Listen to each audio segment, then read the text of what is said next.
muchas gracias a las compañeras, a Asa, a Fátima y a Desiree por la mesa anterior. La verdad es que hemos aprendido mucho de las tres.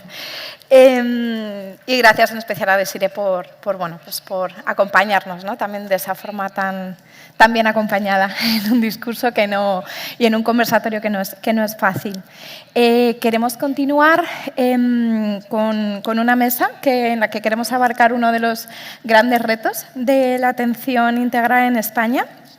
La mesa se llama Integrando miradas, atención sanitaria, mediación y educación sexual en los procesos reconstructivos ante la mutilación genital femenina.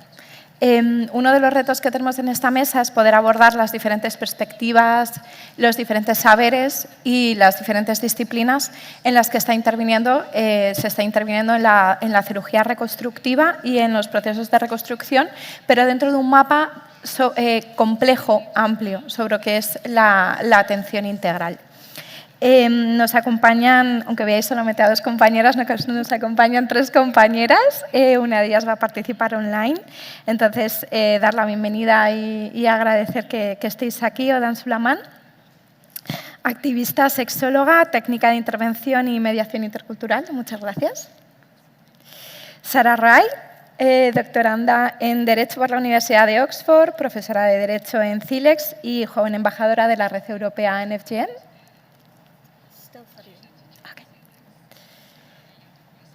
Y Diana Alejandra Guerrero Lojano, que es ginecóloga y especialista de la unidad de referencia en cirugía reconstructiva del Hospital Valdebrón, que va a intervenir online y no sé si podemos poner su imagen por lo menos para que salude.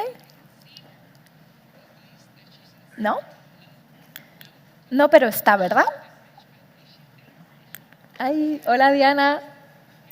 Hola, buenos días. Muchas gracias.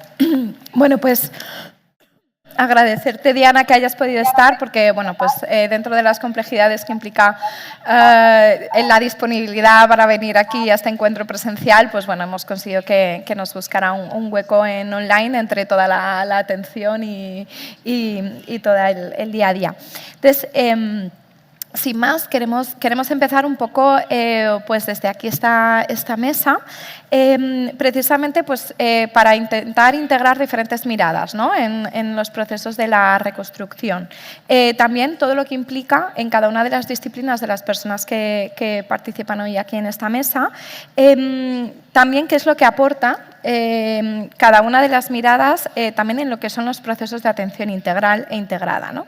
En ese sentido, Odan Sulaman, como sexóloga, mediadora, activista y una gran referente en todo el ámbito de la mutilación genital femenina, pues queríamos un poco que nos contaras desde la perspectiva sexológica pues qué retos estamos encontrando, ¿no? Tanto en los procesos de cirugía reconstructiva con todos los procesos de atención integral y desde tu visión, desde tu disciplina y tu experiencia, pues un poco que nos contaras pues qué circunstancias nos estamos encontrando y cuáles serían unas apuestas, unas prácticas positivas. Sí.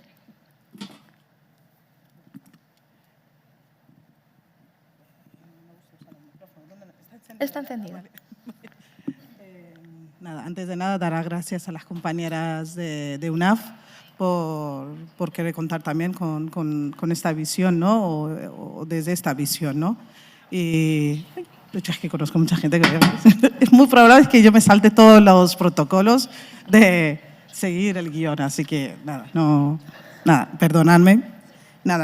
Aparte de las gracias, también dar este enfoque, ¿no? Es verdad que últimamente más, por eso también hice el máster, ¿no? Por esta autocrítica, ¿no? Desde dónde hay que tocar la sexualidad cuando venimos de otros lados del mundo, ¿no? No la sexualidad homogénea, y perdóname por lo que voy a decir, blanca, ¿no? O sea, desde la educación que siempre nos han dado, pero inclusive yo creo que no tiene ni siquiera enfoque de género la educación sexual que hay para las mujeres blancas, pero tampoco tiene enfoque intercultural. Entonces, si ya no tenía enfoque de género y le juntamos que se quiere trabajar con mujeres supervivientes de mutilación genital femenina sin tener ni siquiera el enfoque de género, pues tampoco el enfoque antirracista, ¿no? es muy difícil durante mi crítica y mis ganas de querer aprender y todavía seguir aprendiendo, porque yo creo que en la vida siempre tenemos que tener la humildad de seguir y querer seguir aprendiendo, porque la vida te va a seguir enseñando, ¿no?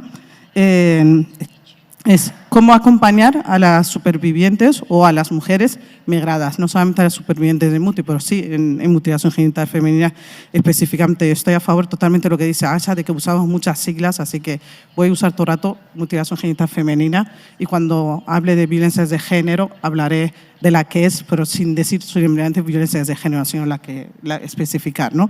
Entonces, en mutilación genital femenina se tiende además a que se vea a la mujer superviviente, no voy a decir de mi continente porque ya sabemos que la mutilación genital femenina es más allá de África, es más allá del continente nuestro.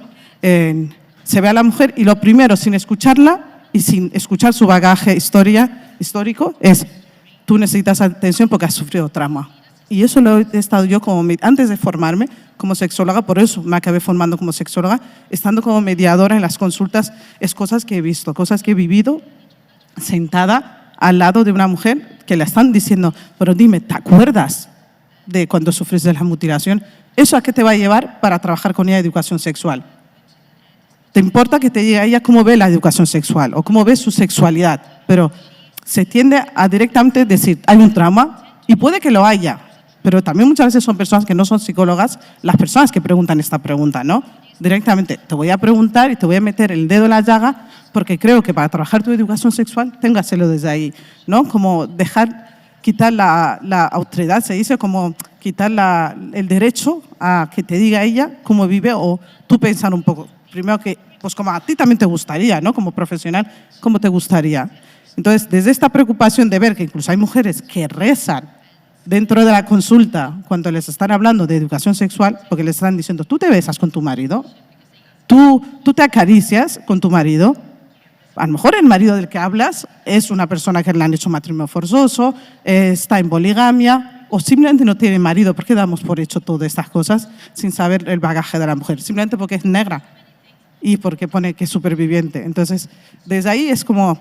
además, cuando ves que una mujer está rezando porque lo que está oyendo del otro lado no le acaba de cuadrar en su esquema, en vez de parar, decimos, encima está rezando. Oye, pues hay mujeres que sienten la sexualidad a través de la religión y hay que aceptarlo y hay que acompañar, pero no juzgar. Entonces, desde ahí empecé como a decir, bueno, vamos, no puedes criticar algo, no puedes acompañar algo si tú tampoco tienes la formación adecuada para ello, ¿no? Y lo hice, y es verdad que ahora el proceso está siendo muy enriquecedor como activista, sexóloga, porque desde el activismo es donde hago la sexualidad o acompaño a las supervivientes o a las hermanas o a las compañeras de vida, la educación sexual, y te das cuenta que cuando las mujeres te cuentan su bagaje es mucho más rico, ¿no? Mucho más, pues oye, que en Mali hay mujeres malienses que a mí me decían, oye, nosotros lo que aquí tomáis como la chufa, se dice, la horchata famosa, en té, café que tomamos, decían, pues yo es que uso como afrodisíaco, nosotras usamos como afrodisíaco la horchata, ¿no? La horchata que se bebe aquí, pero no, en polvo, cuando todavía no está procesada y súper azucarada, como yo digo, ¿no? Sino cuando está en su estado más puro. Hay 1000 formas de educación sexual, hay 1000 formas de ver la educación, y las mujeres, cuando se habla desde su propia cultura, desde su lugar, cómo es la educación sexual, el orgasmo existe, claro que existe en muchas culturas, pero se llama de otras maneras y de distintas formas, y hay que escuchar a la mujer. Y si una mujer te dice que no siente orgasmo vaginal, y eso somos muy contocentristas, pero con todas las mujeres del mundo, vale, pues es que no todo está en el clítoris, no todo está dentro, sino hay 1000 maneras, pero tampoco decir todo el rato. Y cuando le digo, muchas veces decimos, cuando te acuestas por la noche, la famosa pregunta que se le hizo a esta mujer que rezó en la consulta, después de X tiempo, le dije, ¿y tú qué haces cuando estás con la persona que convives en casa? Porque yo no doy por hecho que esa persona sea la persona que eligió ella, ¿no? Y ella dice, pues yo es que descanso, duermo. Me voy a dormir, o sea, simple, es que no significa que cuando me voy a la cama tengo que me toquen o tocar yo o besar a alguien, ¿no? Y las relaciones sexuales no se pasan todas en me beso, ¿no? Hay culturas que, pues bueno, cuando viene el marido, la noche anterior se baña, se preparan.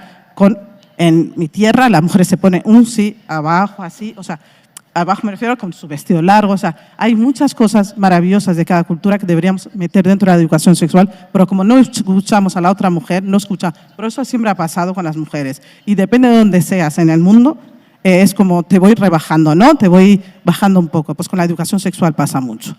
Y luego ahora, ayer mismo más, entre una cosa y otra, es que siempre hay cosas que pasan en el límite. Hablando con una mujer, que no voy a decir el lugar, ella hablaba con la médica y ella tenía una confusión tremenda porque hoy en día, yo no voy a criticar la reconstrucción ni mucho menos, pero sí que la reconstrucción está como más en auge, ¿no? Está más pues, en las redes sociales, todas las mujeres lo ven, las mujeres hablan entre ellas, oye, pues hay la reconstrucción, pero no se dice todo lo que hay y la recuperación que hay en la reconstrucción cuando te hacen una reconstrucción. Entonces, la mujer lo que tiene es un tipo 3 y ella creía que lo que la doctora le estaba ofreciendo era una reconstrucción y la doctora le estaba ofreciendo una desfibulación, es abrirla para que pueda tener sus reglas y pueda mear de una forma normal. No va a reconstruir nada, sino abrir la apertura, ¿no? Y la doctora de verdad que lo estaba explicando muy bien, pero ella en su cerebro todo el rato decía, pero me va a volver a poner el clítoris para que yo sienta placer. Porque es lo que ha visto en internet, ¿no? Es lo que le han dicho que puede pasar cuando vas al médico aquí en España, porque es lo que se está vendiendo para las mujeres supervivientes de mutilación genital femenina.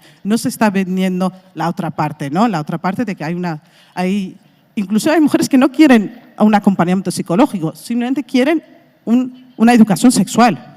Una educación sexual donde ellas construyan su sexualidad en talleres con más mujeres. Muchas veces tendemos a cerrar a la mujer en un despacho, venga, cuéntame, ¿no? Cuéntame todo y yo ahora te voy a dar la varita mágica de que vas a ir y vas a sentir. O lo que dice Asha, tócate tus genitales. A mí me parece bien que se lo digas, pero cuando de verdad sepas su opinión de cómo es para ella tocarse sus genitales, ¿no? Cuando en mi tierra, por ejemplo, cuando dicen, pues ahí abajo, lo que hay ahí abajo. Y muchas mujeres, no solamente de mi continente, cuando se refieren a la vulva, se refieren a lo que hay ahí abajo. Entonces le estás diciendo, toma en el espejo, que a lo mejor tú que nunca lo has hecho, se lo estás diciendo a la mujer, toma el espejo, mírate, y es más, yo voy a estar, cuidado, que yo estoy en la consulta contigo mientras que te miras. O, después de mirarte me lo cuentas. ¿Por qué? ¿Por qué te lo tienen que contar si se ha tocado? ¿Por qué te tienen que contar si se ha mirado en el espejo? Cada uno es libre. Tú puedes dar la información, pero no imponer. Yo desde la educación sexual que acompaño prefiero dar la información a decir, tienes que hacer esto y luego me lo cuentas. No. Porque además muchas veces las profesionales tendemos a decir que nos cuenten, pero no a compartir. No tener la generosidad de decir, yo como mujer comparto también mi sexualidad o mi vivencia contigo, ¿no? Pero con las supervivientes de cualquier tipo de violencia de género, mutilación genital femenina, matrimonio forzoso, cualquiera de las distintas formas de violencia de género, tendemos a hacer eso. Entonces, yo por lo menos abogo o trabajo desde la parte de, vamos a compartir, pero no desde la imposición, no desde esto. Por eso hay mucho error ahora con lo de la reconstrucción y la desfibulación, porque se hace poca publicidad de la desfibulación como algo que de verdad va a mejorar su salud 100%, y la reconstrucción como algo que va a ser muy largo plazo y que no hay nada científico todavía 100% seguro si no está acompañado con una pauta, yo siempre digo, sexológico y psicológico si quiere. Porque no tenemos que dar, porque además el estigma que hay con lo psicológico es algo bastante pesado, pero no solamente en el continente africano. Córtame cuando sea, ¿eh? Tranquila, tranquila. El estigma que hay en el continente africano, no es solamente en el continente africano que hay un estigma con la salud mental, lo hay en los 5 continentes, porque parece que todo el rato nos miran a nosotros, ¿no? O a nosotras, a las del otro lado del charco. No, aquí en España yo siempre digo que hace poco, en la pandemia, todo el mundo dijo, ay, yo quiero ir a la psicóloga. Ah, sí, ¿qué pasa? Que en la pandemia sí y antes no. Es que antes habría algo que necesitarías apoyo psicológico. Lo que pasa es que todo el mundo necesita como agarrarse una excusa. Pero eso sí, los africanos es que nunca consideran la psicología. No, hay mujeres que a lo mejor de verdad no necesitan. Hay mujeres que dicen, yo quiero hablar de la educación sexual desde la diversión, pero no desde que me hagas sufrir, no desde que me hagas llorar, no desde que me impongas qué tengo que hacer en mi casa. Yo me acuerdo también que se puede ir a 1000 sitios. Muchas tenemos más miedo que unas mujeres islámicas con velo vayan a un sex shop. Pues pueden ir. A lo mejor solamente hay que buscar cómo hacerlo respetando su creencia. Pero siempre, el Islam podría hablar también mujeres religiosas cristianas o mujeres religiosas de otro tipo de creencia religiosa. Siempre hay que buscar el acompañamiento donde ellas quieran y donde ellas se sientan cómodas. Pero se puede ir a 1000 sitios. Yo he ido con mujeres que iban con velo a sex shops y no ha pasado nada. Porque era, no, además pedí unas condiciones, se respetaron, guay. Si en una puerta no te tocas una puerta, te dicen, no, pues aquí es que entran hombres y mujeres y todo el mundo. Pues me voy a otra puerta y toco para poder hacer bien ese acompañamiento de educación sexual. Pero no cojo y tiro la toalla y decir, bueno, es que esto es lo que hay. Yo he llegado a escuchar en consultas médicas, es que aquí la citología es obligatoria para todas las mujeres. No, perdona, no lo es. Es a partir de cierta edad, ¿vale? Explicando bien a la mujer. ¿Por qué? Pero no es obligatorio, nada es obligatorio. Pero parece que una superviviente de mutilación, además, siendo una mujer superviviente de mutilación genital femenina, le están diciendo que es obligatorio la citología. ¿Por qué es obligatorio? ¿Y por qué es bueno? Porque aquí todas las mujeres lo hacen. Mentira. Yo claro, yo ahí dejo que se explaguen. De una manera educada no le digo mentira a la médica, pero sí que no es verídica la información que está dando, ¿no? Porque creo que al final hay que ser justo con la persona, seamos de donde seamos del mundo, ¿no? Y en la educación sexual, para las de mutilación, no tiene por qué ser divertido y alegre, sino tiene que ser algo doloroso. Y que es que tiene que ser algo divertido y alegre para todas las mujeres del mundo, vengamos de donde seamos. Y escuchar. Porque hay símbolos que acompañan en la sexualidad de muchos países. Pero eso se cree que es brujería. Oye, si un símbolo a una mujer o a una comunidad le viene bien, porque desde ahí se trabaja su sexualidad, ¿por qué no? Y nos tenemos que currar y buscar todo eso y ponerlo o construirlo a través de ella, escuchar, no solamente escribir, yo digo, no solamente escribir para justificar los proyectos, sino escribir para acompañar correctamente. Y que no se quede todo en un pliego para, bueno, pues ya hemos justificado, alama, lo siguiente que viene, ¿no? Empezamos el siguiente año. No, eso tiene que servirnos para el año que viene. Es decir, las mujeres de Guinea dijeron que su educación sexual es usar crema de, ¿cómo se llama? Crema de karité, o sea, karité pura, en vez de lubricante. Muchas veces vamos con los lubricantes en la mano como si fueran la rehostia. Porque como eres superviviente de muti, te va a venir genial, ¿eh? Toma, lubricantitos, toma una caja de lubricante que pueden dar la alergia, que puede que no le funcione, que ella lo habrá visto en todas las tiendas que hay en Madrid. Pero sin embargo, ella cuando te dice, yo uso karité y te ofrece karité, dices, uff, karité, ¿para qué? Pues o sea, porque yo todo lo que me ofrecen en la vida lo cojo siempre y cuando no me haga daño, porque creo que es bueno, ¿no? Pero que las mujeres que usan karité como lubricante no es algo malo, es algo cultural y es bueno. Y hay que validarlo. Y hay que motivarlo, no insistir, toma, los 3 sobrecitos de ¿cómo se llama?, de karité. Yo soy bastante crítica, pero desde la crítica creo que se construye y que nadie se tenga que sentir ofendido, ¿eh?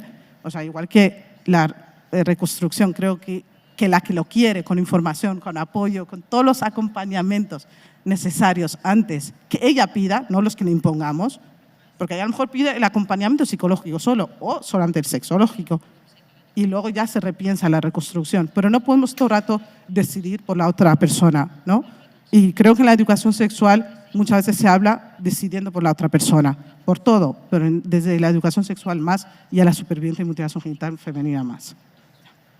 ¿Sí? Si quieres decir algo más. Ajá. Genial. Muchas gracias, Adana. Ahora seguro que tenemos más oportunidades para seguir profundizando. Yo creo que has dado 2 claves que aparte se me hilan un poco con lo que había pasado en la sesión de ayer también desde el punto de vista de la atención psicológica, que es qué estrategias y qué herramientas desarrollamos, ¿no?, dentro de cada una de las disciplinas para realmente centrar la atención en las mujeres y en las personas partiendo, en este caso, de las mujeres desde sus realidades, de sus necesidades y no siempre, ¿no?, desde nuestra cosmovisión pues blanca, occidental o muchas veces la rigidez que tienen, cómo aprendemos una disciplina académica, ¿no?, y cómo volcamos luego toda esa rigidez o nuestras propias experiencias personales sobre los cuerpos y las realidades de otras personas con las que estamos atendiendo, ¿no? Esa capacidad realmente de repensarnos, de escucharnos, sobre todo hay una clave, ¿no?, la escucha activa y el cómo te sientas al lado de una persona, de si la ves como una igual y reconoces sus creencias y sabidurías y tal,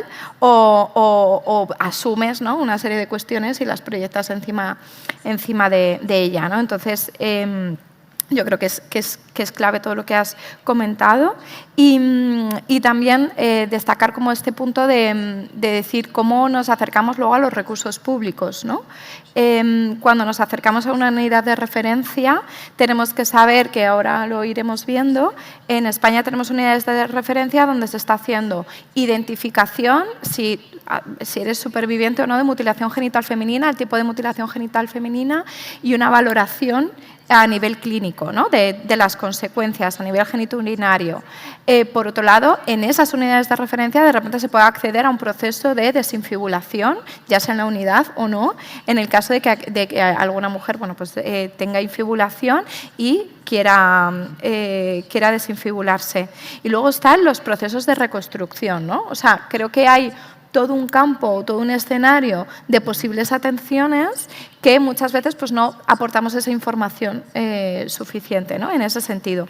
Y esto me hila mucho con tu participación, Sara, sobre, tú has hecho una tesis doctoral precisamente sobre todo este ámbito, ¿no? Sobre cómo se configura la atención integral a las mujeres, cómo se trata los procesos de reconstrucción, qué información se está dando. Entonces, bueno, queríamos que nos contaras un poco de tu conocimiento y la investigación que has desarrollado.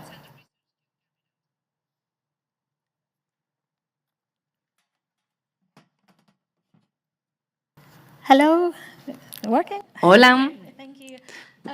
Muchas gracias. Sí, yo estoy en mi último año de doctorado en Derecho en la Universidad de Oxford y en mi tesis incluyo argumentos feministas, jurídicos, hablando sobre cómo la ley trata la mutilación genital femenina tal y como si fuera una cirugía estética en los genitales, como la bioplastia y este tipo de cirugías. En cuanto a la reconstrucción, a la cirugía reconstructiva, diría que es una opción terapéutica. Así lo llamaría yo, y esto está relacionado con mi tesis. Y ahí digo que no es como una cirugía estética, porque esto no tiene un beneficio terapéutico. En general, hago una analogía. La cirugía estética es análoga a la MGF.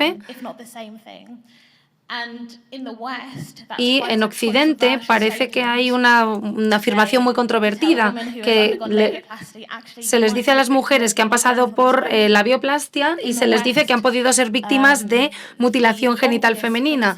En Occidente la crítica obvia es que las mujeres tienen una elección, tienen elecciones, mi cuerpo, mi elección, yo lo he elegido y si quiero parecer más bonita, pues es una opción para, es una opción. Y desde mi visión feminista yo argumento que este ideal es una imposición patriarcal. La vagina tiene que acomodar al pene para su penetración y los labios deben ser invisibles. Todo debe ser invisible y entonces hay aquí una analogía conceptual donde la mutilación genital femenina, la vulva también es invisible. En un estudio en Sudán se me informó de que hay motivos por los que la mutilación se produce y es también una cuestión estética, es algo bonito, se habla así de la mutilación. Lo vemos con Kim Kardashian, con el tipo de ropa interior que lleva y la protrusión de la vulva. No está ahí, directamente no hay ninguna protrusión. Entonces yo veo esa similitud conceptual. Y en cuanto a los argumentos jurídicos, yo trabajo con la jurisdicción de Irlanda del Norte, pero creo que esto es aplicable a todos los Estados miembros de la Unión Europea donde la mutilación genital femenina es criminalizada, aunque la cirugía estética genital sí que es permitida, sí que es algo que está permitido por la ley. Normalmente una paciente no puede pedir un tratamiento a su médico. No puede decir, quiero estos antibióticos y el médico dice, bueno, yo no estoy obligado a dártelo. si no lo necesitas.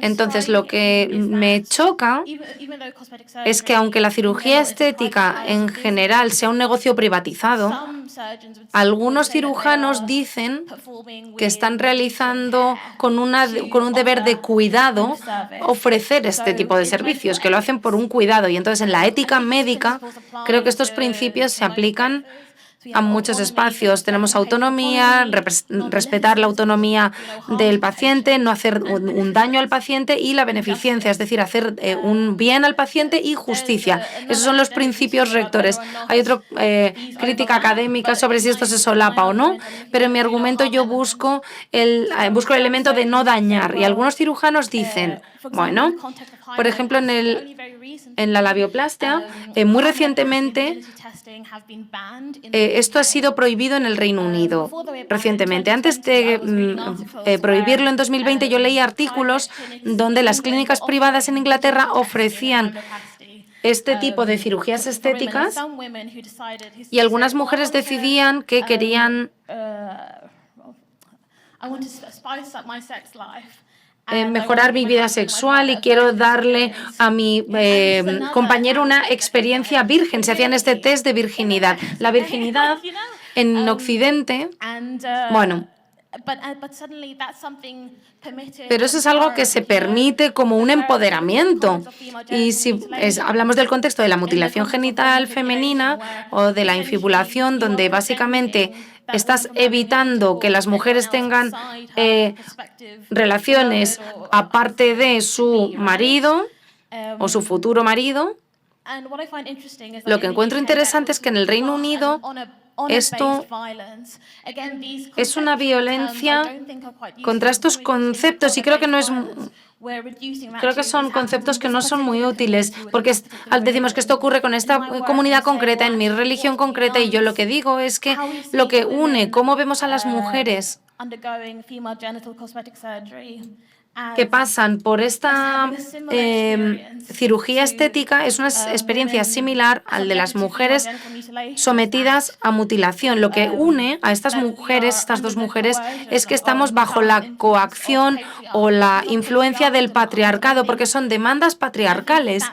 Y creo que, entendiendo que esto es una forma de violencia contra las mujeres, es mucho más útil que decir que es una violencia basada en el honor, porque se mantiene esta distinción de que esto es una práctica barbárica o una elección. Y en una de mis publicaciones se habla de la mutilación. Hay un poema que está disponible online de forma gratuita, es de acceso abierto. Y aquí tengo una conversación con dos mujeres. Una está pasando por una cirugía estética genital y otra por la mutilación genital femenina, y una dice, es mi cuerpo, mi elección, y la otra dice, bueno, sí, bueno, disculpas, es que es difícil de explicar, pero esto busca una analogía entre las dos. Me estoy perdiendo un poco en mis argumentos jurídicos, pido disculpas. No sé si tú me puedes hacer una pregunta, si quieres hacerme una pregunta. Yo creo que realmente estás aportando muy bien un poco la idea, que realmente creo que estás construyendo muy bien la idea de lo que es también el consentimiento, ¿no? Y cómo en la tipología del delito, ¿no? También, o cómo se entiende desde el derecho, cómo se entiende también desde el punto de vista de la jurisprudencia, ¿no? Y de cómo se aborda, qué recursos, qué servicios se están ofreciendo, equiparar, ¿no? un tipo de una labioplastia, ¿no? Con la mutilación genital femenina, sitúa, al margen de que haya una violencia explícita, que implica que las mujeres tenemos que tener un cuerpo concreto, un cuerpo determinado, que nuestro cuerpo está mal, etcétera, etcétera. No puede que haya un sustento y un mandato de género que es común, y otra cosa es cómo opera en la realidad de las mujeres, ¿no? Cómo impactan esas violencias en el cuerpo a nivel psicológico, a nivel físico, ¿no? Y yo estaba entendiendo un poco por ahí, ¿no? Tu propuesta en este sentido. Sí, efectivamente. La cuestión del consentimiento es muy importante. En mi trabajo yo tengo una visión como muy rígida diciendo que el consentimiento no es válido. Cualquier ley que prohíba la mutilación genital femenina dice que el consentimiento no puede ser una defensa legal. El consentimiento no existe ahí, no es válido. Si yo lo aplico a la cirugía estética genital, puedo decir que el cirujano no va a ir a un tribunal porque ha recibido el consentimiento de la mujer. Y es que esto en Occidente es muy controvertido porque, claro, no se puede dar un consentimiento y decir a la mujer que no puede, pero esa es una de las partes más difíciles en mi trabajo. Para que el consentimiento sea válido, debe ser libre y voluntario. Debo tener la información necesaria, debo tener los conocimientos suficientes. Por tanto, lo que yo argumento es que en la mutilación genital femenina hay una coacción clara y una fuerza. Y algunos críticos dicen, bueno, fuerza y coacción no es lo mismo en el contexto de la cirugía estética genital. Pero yo puedo decir que hay presión que es patriarcal, que se puede aplicar también a la mutilación genital femenina. Por ejemplo, que puede ser un cuerpo femenino ideal, o el color de la piel puede ser diferente, la piel puede ser diferente, la nacionalidad también, pero sigue siendo el mismo contexto de beneficiar a los hombres. Es un beneficio para el interés del hombre. Entonces, para que el tratamiento o la cirugía sea legítima, el cirujano tiene que tener un buen motivo para hacerlo, para realizarlo. Debe haber consentimiento y además debe ser necesario médicamente y dar un beneficio al paciente. Y realmente esto no es beneficioso para la mujer como paciente, mujer como grupo, mujer como clase. En el derecho, al menos en la legislación británica, esto se ancla en el principio del daño. Es decir, puedes hacer lo que quieras siempre que no dañes a otros. Ese es el principio. Pero yo digo, vale, sí, una mujer individual puede elegir dar un consentimiento para una cirugía. Yo no digo que ella esté dañando a otras mujeres por tomar esa elección, pero digo que el Estado tiene una responsabilidad a la hora de reconocer esa violencia. Entonces, cuando hablamos de cirugía reconstructiva, sí que creo que una labioplastia es diferente por ese motivo. El concepto de que una mujer quiere sentir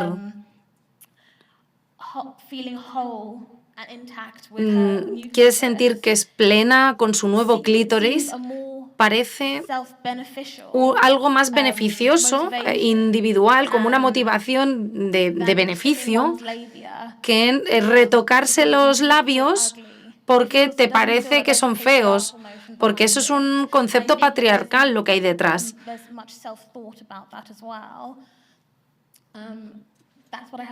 Bueno, eso es lo que tenía que comentar. No sé si tienes alguna otra pregunta.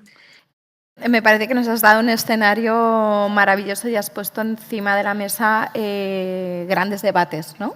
Precisamente, y retos que tenemos a nivel conceptual y desde el punto de vista del derecho me parece clave. Creo que ahí, en la línea de lo que tú estás comentando, es precisamente el foco en las violencias de género, ¿no?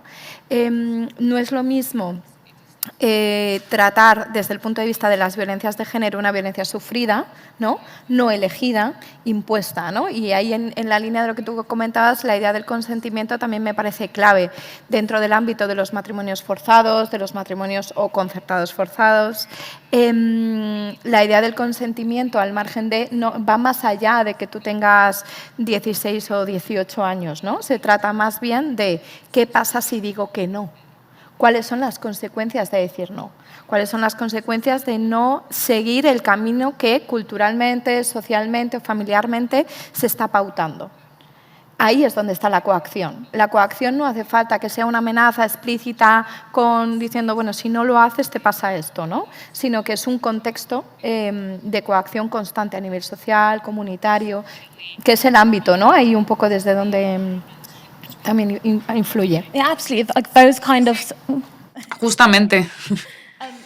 Sí, estos tipos de presiones son las que vienen de la familia, de las parejas y pueden tener diferentes orígenes, pero el ejemplo de la virginidad, que sea algo que esté relacionado con la religión, no es algo simplemente que tenga que ver con la vida sexual y que se pueda modificar, y la virginidad no existe como tal, no hay ninguna base médica para hacernos un test de virginidad ni nada de eso. Es la sociedad, ¿no?, la que dice, vale, pues si una mujer es virgen y no tiene himen o se le ha roto, le vamos a restaurar el himen. Es la sociedad.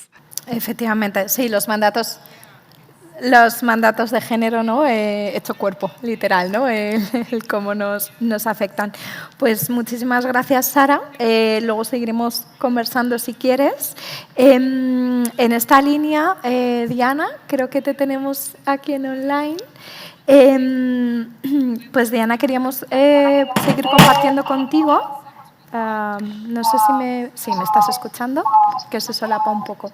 Te doy paso y ahora te dejo que abres el micro. Hola. Sí. Hola, Diana.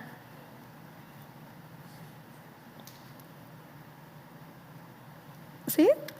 Perfecto. Pues Diana, en esta línea, bueno, pues era un poco que nos comentaras desde el punto de vista más ginecológico. Tú has tenido la oportunidad de acompañar procesos de cirugía reconstructiva. Sois una unidad en un hospital público, en el Vall d'Hebron de Barcelona.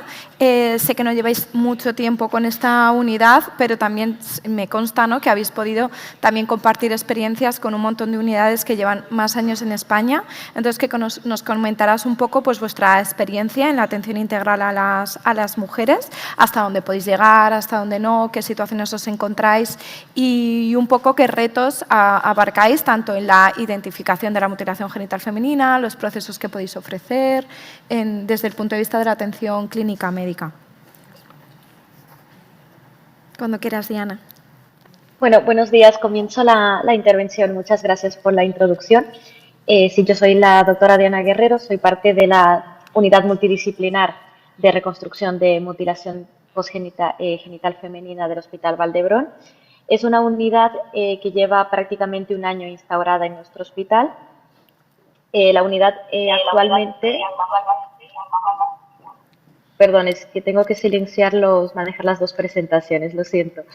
La unidad actualmente lleva un año en funcionamiento y está integrada por ginecólogas que somos especialistas en cirugía ginecológica.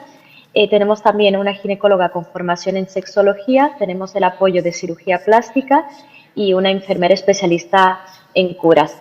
Y quisiera empezar un poco mi intervención situándonos con lo que son estadísticas poblacionales y qué es lo que nos ha llevado a nosotras también a formar esta unidad en el hospital. Más o menos un tercio de la población en conjunto que reside en España, que son provenientes de países donde se practica la mutilación genital femenina, que serían más o menos 90.000 personas, están residiendo en Cataluña, lo cual nos hace la población con diferencia con más habitantes de este origen. Si hablamos por provincias, Barcelona encabeza la lista, más o menos con 50.000 personas. Luego sigue la provincia, sigue Madrid. Y luego, con 28.000 personas, está Girona, lo cual sigue siendo Cataluña, lo que ha creado que cada vez haya una demanda poblacional más acentuada por tener acceso dentro del sistema público sanitario a una valoración especializada y también a la información adecuada y a la posibilidad de una cirugía reconstructiva. En 2011 la cirugía de reconstrucción se empezó a hacer en Cataluña. Los pioneros fueron el Hospital de Cheus, que es un hospital privado pero que cuenta con una fundación, y el Hospital Clínic de Barcelona. Y ellos realmente han sido nuestros tutores, nuestros profesores en que podamos también adoptar esta técnica. Y a nivel de Europa, para situarnos un poco, a nivel de sanidad pública está cubierta en Francia, que fue uno de los países pioneros, luego están Bélgica, Alemania, Suecia a partir de 2014, Suiza y nosotros y España. Planteando un poquito estas bases, yo hablaré desde una parte más médica de lo que implica a nivel médico la mutilación genital y cómo funciona el circuito y cómo funciona la cirugía de reconstrucción genital. Repasaré brevemente los tipos de mutilación que tenemos. Tenemos el tipo 1, que es en el que únicamente se extirpa el clítoris, que es la clitoridectomía. En el tipo 2 tenemos la clitoridectomía y una escisión de los labios menores, que esto puede variar en grados A, B, C en función de qué porcentaje de labios mayores y menores se hayan resecado, y este es el tipo que generalmente nos encontramos más en las consultas, se da hasta en el 80% de los casos. El tipo 3 son las lesiones anteriores asociadas a la infibulación, lo que obstruye la vagina tanto para el coito como para el parto. Esto es menos frecuente y se da en un 15%. Y el tipo 4 es considerado cualquier lesión, incisión o abrasión que ocurra sobre la zona genital. Las complicaciones, tenemos unas complicaciones que son agudas, que ocurrirían los primeros días o semanas después de la mutilación, que pueden ser hemorragia, infección, fascitis, sepsis, retención aguda de orina o un dolor intolerable. Y luego las complicaciones crónicas, que son generalmente las que nos encontramos en la consulta. En esta lista las iré clasificando por grupos. Tenemos las complicaciones genitourinarias, son complicaciones como infecciones urinarias de repetición, dolor con la micción, problemas de incontinencia urinaria, infecciones genitales de repetición. Pueden haber problemas también con la regla, como la dismenorrea, que es el dolor con la regla por la dificultad del paso de sangre a través de la vagina, dolor crónico a nivel del tejido genital, una infección o una inflamación pélvica. A nivel obstétrico, durante el parto, sobre todo en situaciones en las que hay infibulación, puede haber un problema con la dilatación, lo que se asocia a partos prolongados, desgarros obstétricos, aumenta la tasa de cesáreas, la posibilidad de episiotomía, el riesgo de hemorragia posparto, la creación de fístulas, aumenta también la estancia hospitalaria y puede estar vinculado también a un aumento de sufrimiento fetal. A nivel reproductivo se puede asociar con infertilidad. A nivel de cicatrización podemos tener problemas de cicatrices dolorosas o cicatrices queloideas, que son cicatrices hipertróficas. En salud mental está muy vinculado al trastorno de estrés postraumático, a la ansiedad o a la depresión y a terrores nocturnos. Y a nivel sexual, las afectaciones que podemos tener son una estenosis en la parte del introito vaginal, lo que ocasiona dolor con las relaciones sexuales, disminución de la satisfacción sexual, que va vinculado a una reducción del deseo y de la excitación sexual, también disminución de la lubricación durante las relaciones, dificultades para llegar al orgasmo o directamente una anorgasmia y modificación en cómo se vive y se percibe la sexualidad y las vivencias que se tienen en ese campo. Entonces, lo que intenta la cirugía, el objetivo principal es restaurar la anatomía y obtener un órgano, en este caso el clítoris, inervado y funcional. Siempre teniendo en cuenta que la sexualidad de la mujer depende de factores anatómicos, pero también factores hormonales, psicosexuales, culturales, de contexto, de la pareja, de la experiencia personal, que esto me ha gustado mucho como lo ha abordado Jodan en la primera intervención. Y a nivel médico, ¿cuándo estaría indicada la cirugía? Para nosotros es cuando la mujer lo desee, cuando la paciente, la mujer crea que está en ese momento y haya tomado ella la decisión autónomamente con toda la información que le podemos proporcionar. El primer paso es informar sobre el grado de mutilación, explicar de manera detallada y empática qué es lo que ha sido mutilado. Muchas pacientes saben que algo les ha pasado, pero realmente no son conscientes de las implicaciones que ha tenido, el grado que tienen, los síntomas que pueden tener relacionados en relación a la mutilación, que estos pueden ser consecuencias a nivel físico, pueden ser consecuencias sexuales y consecuencias sobre todo emocionales. Es importante entender que no todos los casos de mutilación tienen consecuencias físicas, por lo cual también no queremos desvincular el hecho de que tener una mutilación no es una enfermedad que necesite un tratamiento mandatorio. La cirugía es una posibilidad que tenemos, pero es muy importante aclarar este aspecto a la paciente en el que ella es la que tiene que tomar la decisión.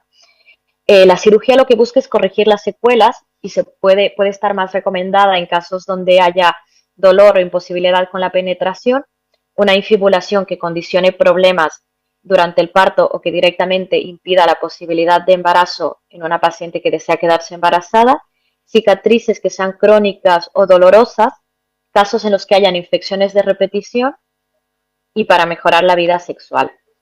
Hay mujeres que no presentan dolor ni síntomas físicos, pero el realizar una reconstrucción anatómica sí que puede ser un paso en lo que es mejorar la autoimagen, ayuda a que esta persona se pueda reconocer corporalmente y avanzar en un proceso de recuperación de su función sexual. Sobre todo es importante lo que había comentado sobre informar y permitir la autonomía de la mujer asesorando y dando los tiempos pertinentes que cada caso amerite para tomar esta decisión, explicando también opciones alternativas. Muchas veces se puede solamente liberar sinequias o adherencias o únicamente hacer la parte de la desinfibulación sin la reconstrucción del clítoris, y esto es muy individualizado a cada persona y a sus necesidades. En caso de que se decida una cirugía, nosotros en la unidad hacemos una valoración conjunta del equipo que he comentado anteriormente y generalmente tenemos pacientes que ya han tomado la decisión y han hecho un proceso y generalmente llegan con la decisión tomada de operarse. En este caso, siempre tienen que ser pacientes que sean mayores de edad, siempre, y que estén en plenas facultades, que no tengan ninguna contraindicación médica para una intervención o para una anestesia y que tengan la posibilidad de realizar los cuidados posoperatorios adecuados. La cirugía es bajo anestesia general, se puede hacer ambulatoria u hospitalaria en función del centro y del domicilio de la paciente. Es una cirugía que tiene una baja tasa de complicaciones por series que tenemos, sobre todo de estudios franceses que tienen grandes volúmenes. La tasa de complicaciones es más o menos de un 5%, sobre todo suele ser dolor, puede haber alguna apertura de algún punto y hematoma, un acúmulo de sangre en esa zona. Normalmente al año no se registra ninguna complicación, suele ser una cirugía que va bastante bien y la recuperación es bastante rápida. El tipo principal de cirugía que se realiza es la reconstrucción de clítoris, que es, ahora explicaré un poquito a breves rasgos la técnica, pero también en función de cada caso se puede individualizar la cirugía a una reconstrucción de labios menores o mayores en conjunto con cirugía plástica, y también se puede adaptar a lo que nos pida únicamente la paciente. Hay muchas pacientes que únicamente quieren abrir la infibulación para poder tener relaciones, y hacemos únicamente lo que ellas nos pidan y lo que esté de acuerdo a sus expectativas. Estas técnicas de reconstrucción empezaron en 2006 y más o menos lo que tenemos estandarizado es utilizar una técnica que se llama la técnica de Foltes, que es abrir la cicatriz del clítoris. Afortunadamente el clítoris es un órgano muy vascularizado, muy inervado también y muy grande, con lo cual generalmente siempre encontramos un muñón que podemos rescatar. Y durante la cirugía lo que hacemos es una disección cuidadosa para rescatar este muñón y recolocarlo, reimplantarlo en la posición normal, ¿vale? Y luego con la propia piel de la paciente hacemos una cobertura cutánea para restaurar mejor la anatomía, que sería la parte del capuchón del clítoris.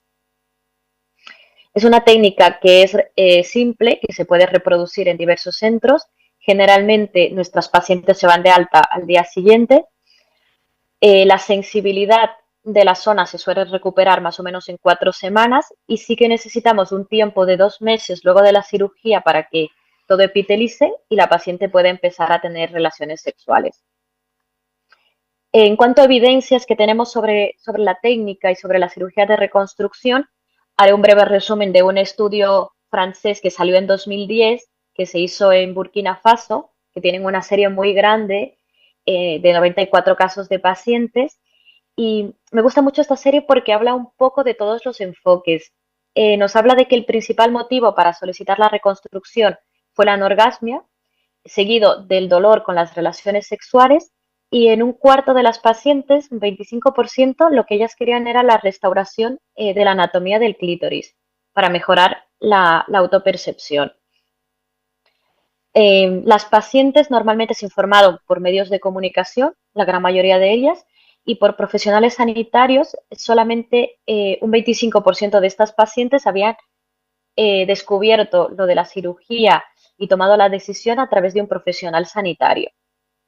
Como comentaba antes, normalmente los casos más frecuentes son los tipo 2, los que se intervienen, y después de la cirugía, el 70% de las pacientes estaban satisfechas a nivel estético. A nivel de lo que sería más anatómico, más como resultado quirúrgico, la gran mayoría, el 95%, sí que tenía una restauración de un neoclítoris, y en resultado funcional, el 90% tenía una mejoría de lo que es la salud sexual. El 100% de las pacientes estaban satisfechas con la apariencia física del clítoris, y la gran mayoría recomendaría el procedimiento pues, a amigos o familiares que han sufrido también una mutilación genital.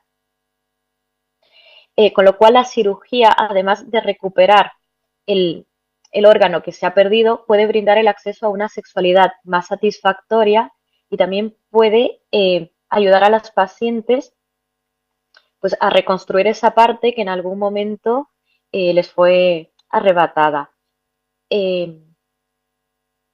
También la cirugía como tal puede hacer que las mujeres sientan más armonía con su cuerpo, que no tengan una frustración que muchas veces está de base, aumenta la confianza en ellas mismas y puede ayudar a recuperar dudas sobre la propia identidad.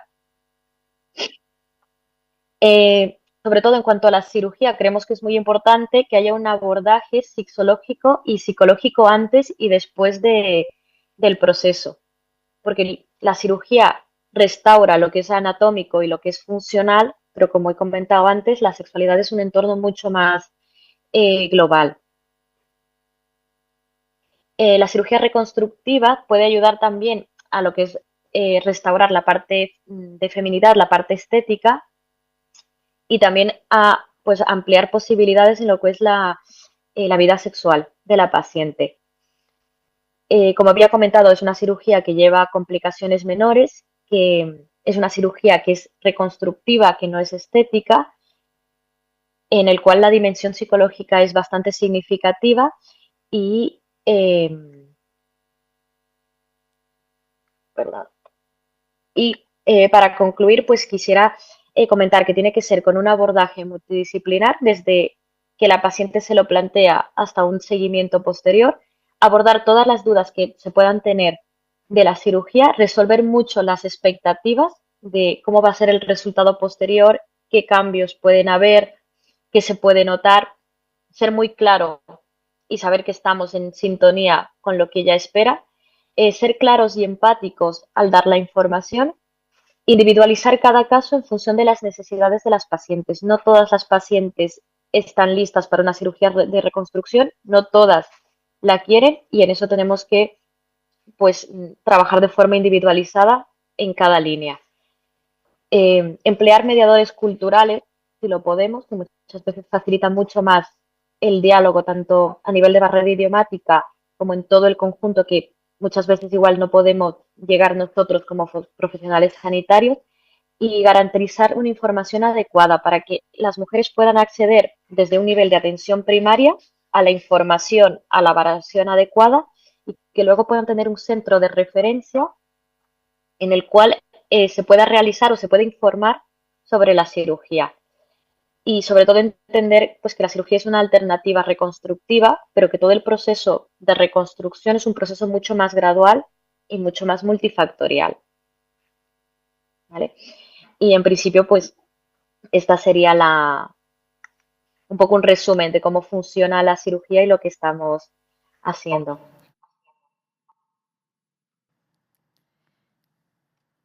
Muchísimas gracias, Diana Alejandra. Yo creo que nos has dado un mapa bastante más amplio de lo que muchas veces podemos tener sobre los procesos de la cirugía reconstructiva, y no solamente de la cirugía reconstructiva, ¿no? Sino todo el proceso de identificación de los tipos de mutilación genital femenina y las consecuencias integrales, ¿no? En ese sentido, dentro de las consecuencias integrales a nivel ginecológico y desde cirugía, ¿qué opciones hay? ¿No? Que nos has dado un mapa bastante amplio de lo que, como comentábamos al inicio, ¿no?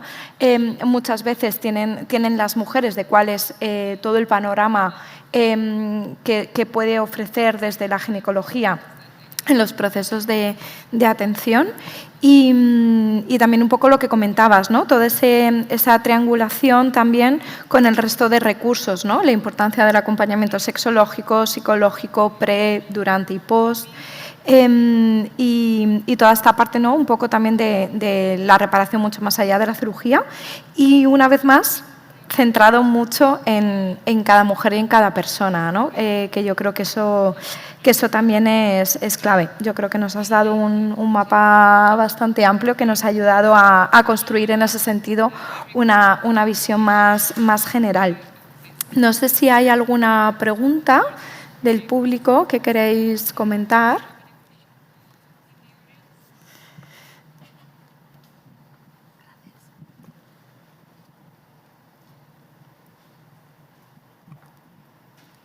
Thank you very much, everyone. It's another opportunity to be here. Sarah, I have a question for you. Una pregunta para ti, Sara. Te he escuchado hablar de la mutilación genital femenina y del procedimiento quirúrgico de mujeres para reconstruir el clítoris. Y para mí sonaba como de una manera la mutilación genital femenina es un tabú, que es como un acto barbárico porque viene de la otra parte del mundo, Y, por otro lado, la reconstrucción o el estrechamiento es aceptable, porque ahora se nos presenta desde otra parte del mundo, de la otra parte del mundo. Entonces, esto me ha dejado un poco pensando, porque mientras, por un lado, en mi país,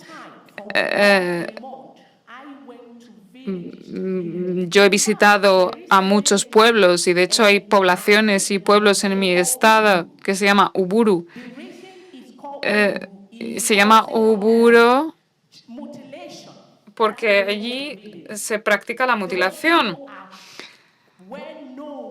Ahí se les conoce por el tema de la mutilación genital femenina. Son conocidos porque, de acuerdo con su historia, se les dice que cuando hacen la mutilación lo están haciendo tan perfectamente que es lo mejor para la mujer. Para ellos es algo maravilloso, como lo que tú nos has intentado comentar, ¿no?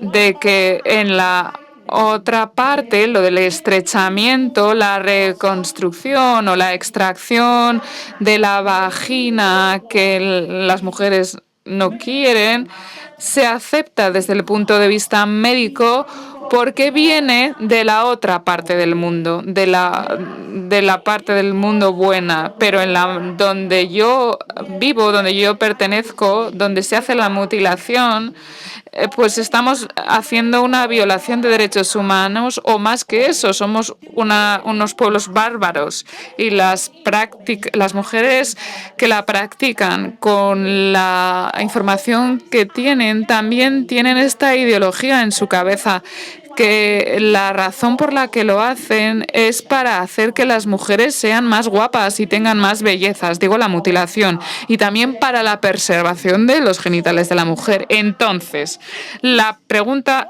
es, ¿por qué una es barbarie, por qué una práctica es bárbara y por qué la otra, aquí en este lado del mundo, es cosmética o es belleza?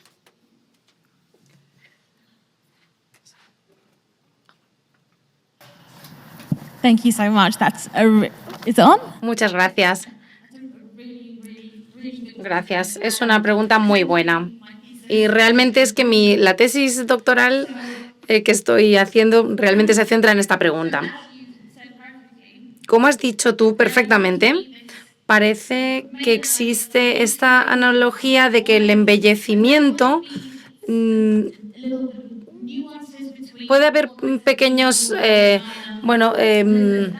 detalles sobre qué hace una vagina más bonita, pero cuando tú has hablado del estrechamiento de la vagina, para mí son diferentes porque la cirugía reconstructiva es para las supervivientes y el estrechamiento es más una cirugía estética, que realmente es estrechar la vagina para hacerla más estrecha para las relaciones sexuales. Yo diría que esto es del tipo 3 de la mutilación genital femenina. En Occidente se llama cirugía estética. A ver, mi argumento es que la forma en la que se presente esa mutilación genital femenina que todas conocemos es una violencia contra las mujeres y por eso estamos aquí. Y ahora están intentando vendernos que la cirugía estética, según lo que tú dices en Occidente, digamos desde el punto de vista médico, ahora esa reconstrucción, cirugía plástica, si hablamos del estrechamiento de la vagina o de la reconstrucción, es ahora algo correcto, es algo ahora adecuado. Sin embargo, la mutilación genital femenina se considera un acto contra las mujeres. Sí. Sí, estoy totalmente de acuerdo contigo. Para mí no hay diferencia entre la cirugía estética para el estrechamiento de la vagina y la mutilación genital femenina. Para mí eso es lo que yo argumento, que son lo mismo, pero que se les llama de manera diferente.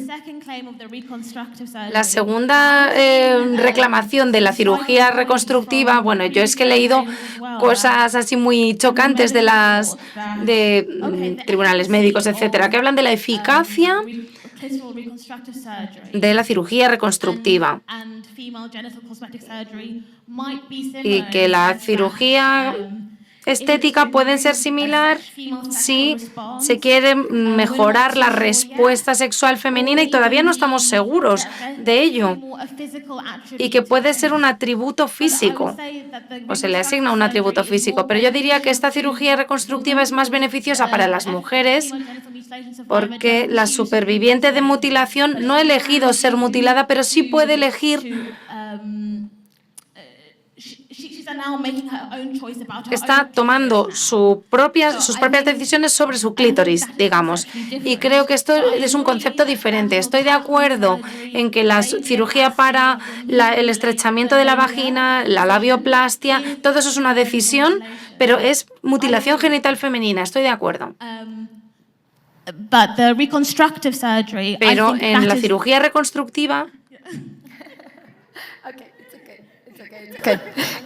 Creo que nos hemos aclarado. Odan quería comentar algo. Os pido concreción en alguna pregunta más que había para que podamos continuar con el descanso y la siguiente mesa. ¿No vas a preguntar luego retos al final? No, lanza, lo que quieras. No, yo preguntaba a Nereas y luego... Porque, bueno, yo creo que yo te he entendido. Luego lo hablamos en el café.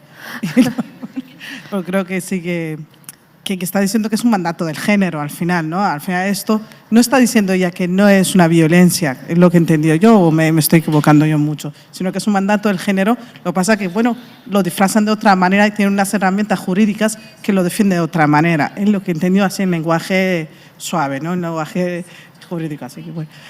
Yo, es verdad, como la apunté estas, me apunté cosas, pero no, como quería como respetar mucho los tiempos.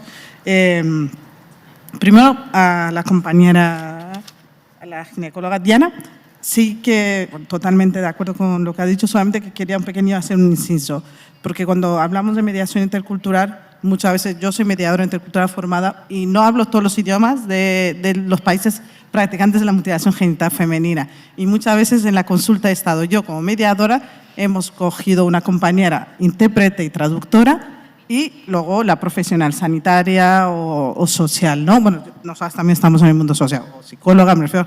Hemos estado. Entonces creo que es muy importante esa pequeña apreciación para también valorar el trabajo de que hay que contar con intérpretes, traductoras con enfoque de género, pero la mediación intercultural es un trabajo específico que mediamos en las barreras culturales sanitarias, ¿no? O sea que, yo sé que todo el mundo lo sabemos, pero siempre hago ese inciso, ¿no?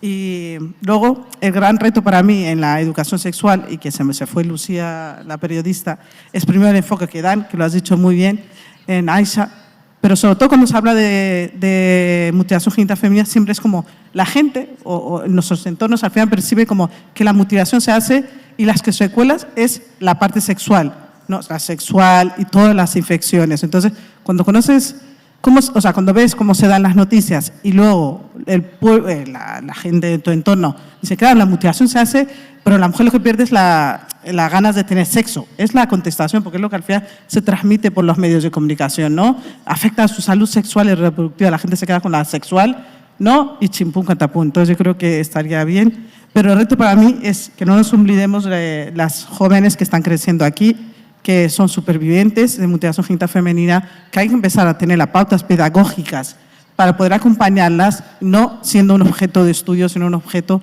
de acompañamiento real, porque están criándose aquí, van a crecer aquí y lo más probable es que hagan su vida aquí, ¿no? Y va a haber mucho choque cultural, ¿no? Con su amiga que tiene su edad y que vive en otro momento de su educación sexual y que ella nadie se atrevió. Entonces, es un reto para el mundo de las ONGs y el mundo sociosanitario. Y las mujeres que están en plena menopausia o están en proceso de menopausia y que nunca se les ha hablado o se le ha dicho la mutilación genital femenina, pero nunca se la ha acompañado. Creo que nos tenemos que enfrentar a los retos y no tener miedo, ¿no? Y creo que son dos partes que no se habla, siempre se habla de los hombres y las mujeres, pero en una edad determinada, ¿no? Mayor de edad, pero antes de la menopausia o antes. No, yo lo sé porque mi madre está en esta situación, entonces abogo que nos acordemos, no solamente de la mujer que tiene menopausia blanca, sino de la mujer superviviente de mutación genital femenina y que también está en ese proceso vital de su vida que hay que hacer un acompañamiento. ¿Había más preguntas? Ok. Hello, Sarah. So sorry to put you on the spot. I could listen to Sarah all day. Yo podría estar escuchando a Sara todo el día, pero es que no tenemos tiempo. A ver, Sara, podemos unirnos para sacar legislación contra los test de virginidad y la labioplastia. Pero ¿qué crees que podemos hacer con la cirugía estética genital femenina? That's a really good question. Bueno, es una pregunta muy buena, Janet. Muchísimas gracias por hacerme la pregunta. Creo que lo que debemos hacer en el contexto de esta cirugía estética genital femenina, creo que vuelve un poco a mi tesis, y es que claramente tenemos que reformular la ley de 2003 de mutilación genital femenina. Disculpas que me trabo. Tenemos que hablar también de la exención de la necesidad médica en ese estatuto. Y queda claro para los profesionales, para los abogados, para los políticos, hay que dejar claro a todo el mundo que este tipo de procedimientos quirúrgicos como la labioplastia, etcétera, son actividades ilegítimas porque se podrían clasificar como mutilación genital femenina. Y al verificar la necesidad médica significa que sí, podría haber casos excepcionales, excepciones muy raras donde un procedimiento pueda ser necesario. Por ejemplo, un ejemplo malo, pero bueno, si una mujer tiene un accidente de tráfico y sus genitales quedan dañados de una manera en la que necesita una reconstrucción, pues entonces sí que puede tener ese tipo de reconstrucción, esa cirugía. Pero es que al final la cirugía Si alguien te genera una herida en tu cuerpo, eso es una cosa ilegal, pero si te lo hace un cirujano, entonces se considera legal. La cuestión es que tiene que ser beneficioso también para la paciente. Y eso es lo que yo haría. Lo dejaría muy claro, que son delitos tipificados y los convertiría en tales. Vale. Juste Muy question. ok. Oui. Ma question était les femmes qui sont désinfibulées. Mujeres, que hay un seguimiento antes de la operación, las que sufren desinfibulación, ¿hay seguimiento antes y después de la operación? Para Diana.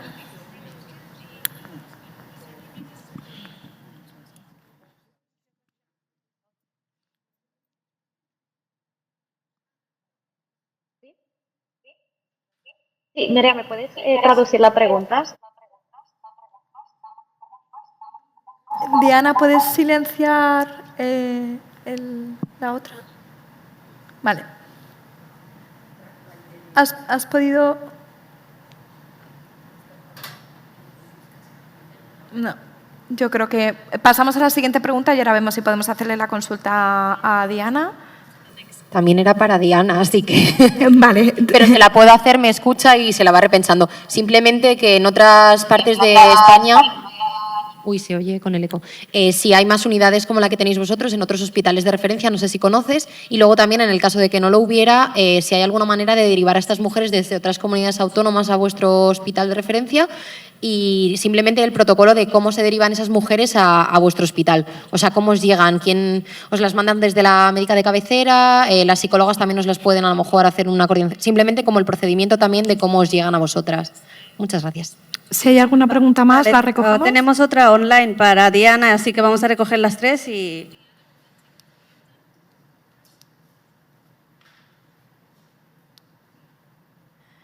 Hola, buenos días a todos. En primer lugar, transmitiros desde el chat la enhorabuena a todas las ponentes por todo el conocimiento que estáis transmitiendo. Los comentarios son muy positivos y están muy agradecidas. Y hay varias preguntas, algunas son para la mesa en general y otras en concreto. Nos están llegando pacientes por esa vía. Diana, A no nivel te de estábamos España, escuchando. sé que en Valencia el hospital Dr. Peset también lo está haciendo. ¿Se escucha? Diana, vale, ahora sí te escuchamos. ¿Me oyes? Sí, Vale, ahora sí que te escucho. Pues si quieres iniciar ahora la respuesta, ahora sí te escuchamos.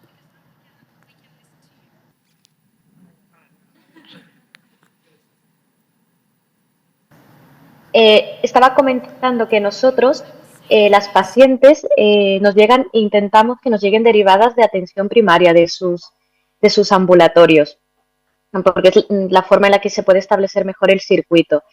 Sí que es verdad que también en Barcelona tenemos un centro que es el Centro de Drassanas, que maneja infecciones tropicales. Entonces, este centro tiene un vínculo también con organizaciones y con ONGs y muchas veces también nos llegan a través de este circuito. Pero intentamos que nos llegan a través de ONGs y atención primaria. Y la idea es que vengan todas por primaria. A nivel de España, sé que en Valencia el hospital, el Dr. Peset también, que es público, también tiene el circuito montado. Y en caso de derivaciones para nosotros, si fueran pacientes de zona de fuera de Cataluña, se tendría que gestionar el CIFCO, que sería pues con la tarjeta sanitaria que tiene la paciente en su comunidad autónoma, que pueda ser atendida en Cataluña. Muchas gracias. ¿Algo más?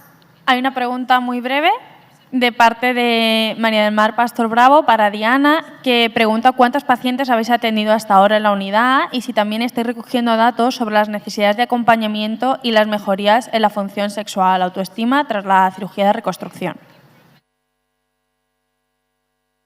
Perfecto, bueno, muy buena pregunta.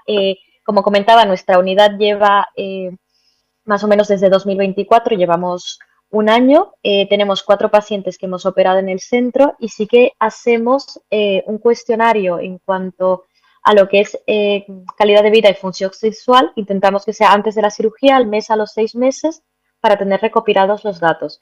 Es verdad que específicamente hay herramientas que nos faltan todavía en la unidad, como es el papel claro de un psicólogo o de un sexólogo, que esto por financiación pública aún no lo tenemos, pero esperamos con el tiempo pues, seguirlo reforzando, justamente por lo que hemos comentado de la importancia de abordarlo de forma global, no únicamente de forma médica y anatómica. Y de momento las pacientes que hemos operado pues están satisfechas, están contentas y la experiencia yo creo que es enriquecedora. Hay muy buen feedback y estamos contentos realmente con la unidad. Pues muchas gracias, Diana, muchas gracias, Oda, muchas gracias, Sara, por este espacio.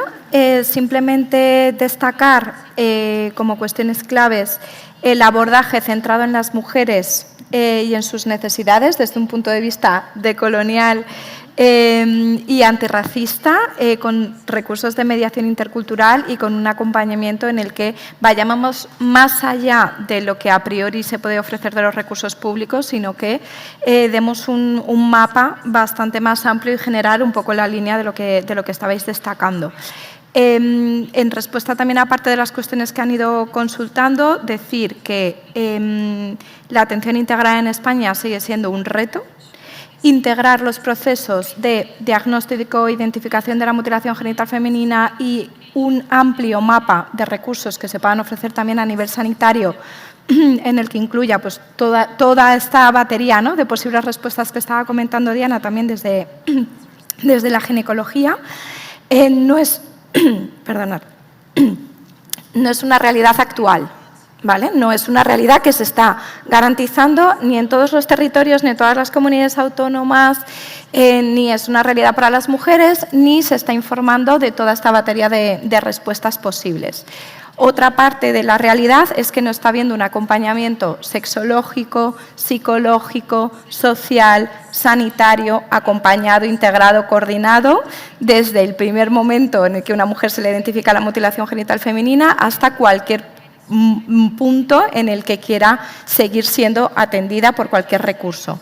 Desde UNAV, los procesos que hemos acompañado de atención integrada a la mutilación genital femenina y, entre otros, de cirugía reconstructiva, han conllevado más de 2-3 años de atención inicial, procesos de cirugía reconstructiva y otros acompañamientos durante otros más de 3-4 años de acompañamiento sexológico, psicológico, terapéutico, que no significa que todas las mujeres lo quieran ni que todas las mujeres lo necesiten, pero que sí es nuestra responsabilidad poder garantizarlo.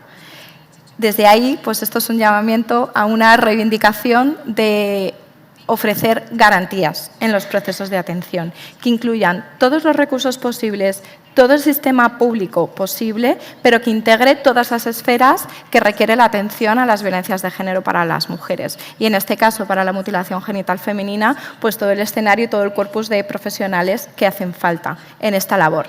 Para ello, tendamos puentes, asociaciones, recursos públicos y unámonos, ¿no?, para reivindicar a quien haya que reivindicar que esto realmente sea posible, pero que en la medida de nuestras posibilidades no... luchemos y trabajemos por no ofrecer respuestas parciales, porque las consecuencias son graves para las mujeres y las respuestas tienen que ser integrales.